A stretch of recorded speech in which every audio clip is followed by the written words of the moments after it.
বাংলালিংক টাওয়ারে আসছি। চিল আমাদের আক্রমণের চেষ্টা করতেছে। আমরা কিন্তু অনেক উপরে আছি। চিল আমাদের আক্রমণ করতেছে।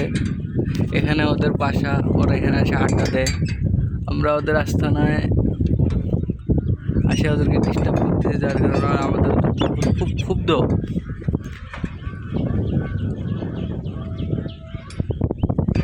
আমরা একদম টপে আছি।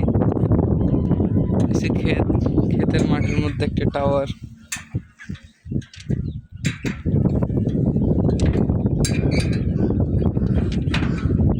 আমাদের বারবার আক্রমণের চেষ্টা করতেছে, কিন্তু তারা বারবার ব্যর্থ, কারণ আমরা একটা সেফ জোনের মধ্যে অবস্থান করতেছি।